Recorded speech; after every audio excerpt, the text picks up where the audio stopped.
everybody. Thanks for taking about 10 minutes out of your day to do a quick Bible study as we start a new series, 10 Minutes in the Word, and we're going to be going through the book of Hebrews. I'm Danny Berry. I'm the lead pastor at Cambridge City Christian Church, and every week, each Wednesday, we're planning on putting out a new video that'll walk us through the book of Hebrews. So it's going to take us a little while to walk through it, but I know how it can be sometimes online. It's hard to watch a video for a really long time, and I mean, you're busy. All of us are, right? We've got a lot going on.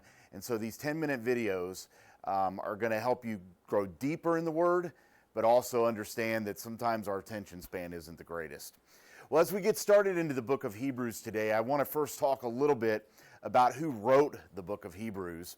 And there's a lot of differing opinions about who wrote it, but most people agree that it was the Apostle Paul that wrote it. The reason why we can say that with some pretty good certainty is it does seem like in the text that there is a place where it talks about that the readers would know about the author, that they would know who the author is. But through the years, there have been other opinions. There have been other people who have thought it was different people. I know one of the great theologians, Luther, he once asserted that it was Apollos that wrote it. Clement, who was an early Christian, thought it was Luke who wrote it after he had transcribed it for Paul. Some even thought that another one of the early church leaders, Barnabas, even wrote it. But the evidence of who wrote this book is more strongly linked to Paul. And so as we go into this book, I think it's important to remember that as we're talking about some really what can be complex ideas about Old Testament and New Testament, that this text really does have to come from somebody who had a really good understanding of the Old Testament.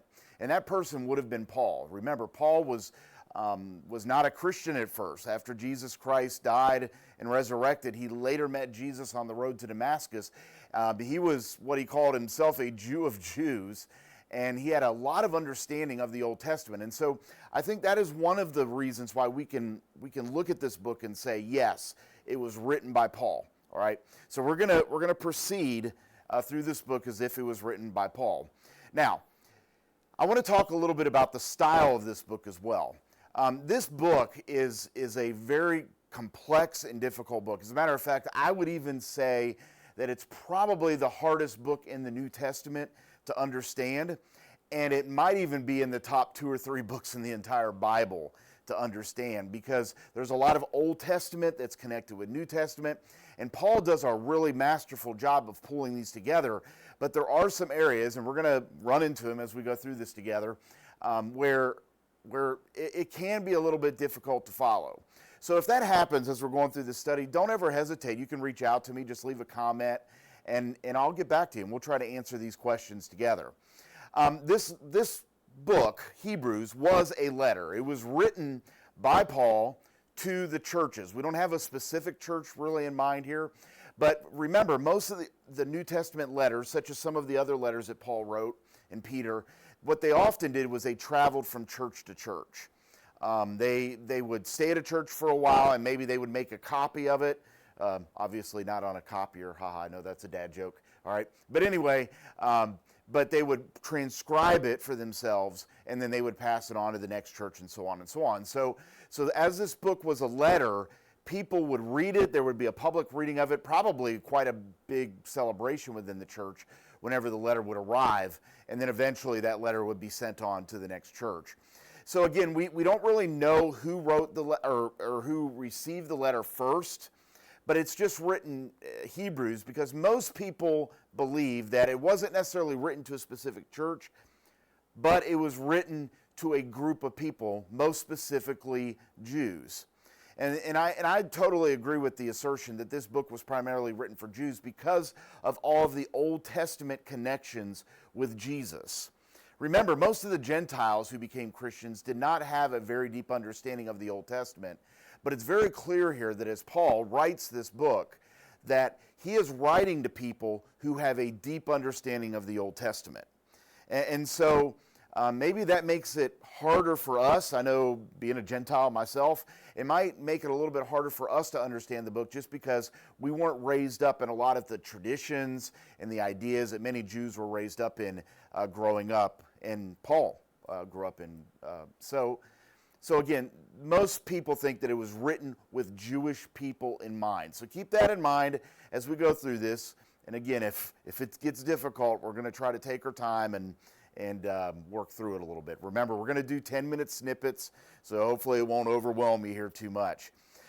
There's a few things that we can know as well about the recipients, not just that they were Jewish, but they were going through persecution. We're going to talk a little bit about persecution as we go through this study. We also know that they were not new in the faith. These people were Jewish believers who had been Christians probably for quite a while. They understood a lot of the Bible, and so Paul is digging deeper, I guess you could say, into this book to help them understand how Jesus connects with Old Testament prophecy.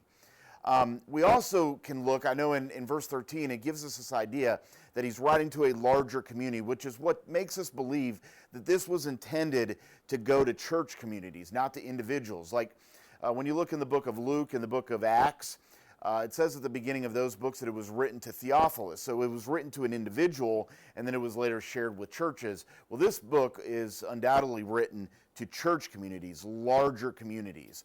And so keep that in mind as we go through this.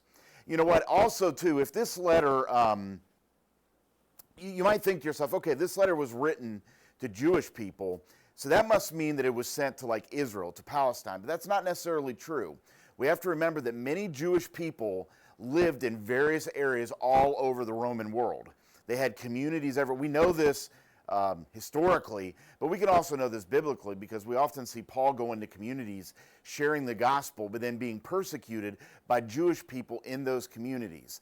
So again, doesn't mean it was written to people living in Israel or Judea, okay? It could have been written to anybody, anywhere throughout the Roman Empire. Now, we don't know exactly when this book was written, but most people would agree that it was before 70 AD. And the reason why I share that is because in 70 AD is an important event in biblical history, although it's not in the Bible, but it affects the Bible. And that is that Israel was destroyed. Or not Israel, excuse me, Jerusalem was destroyed. The walls of Jerusalem were finally destroyed after a few years of revolt against the Romans. The Romans finally overcome the walls.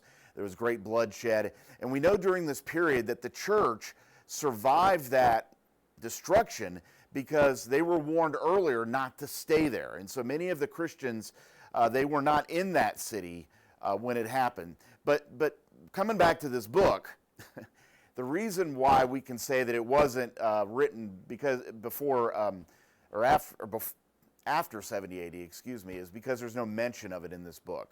So I think that's really important as we go through this book. So most people think it was probably written around 67 or so, but we're not 100% sure. All right?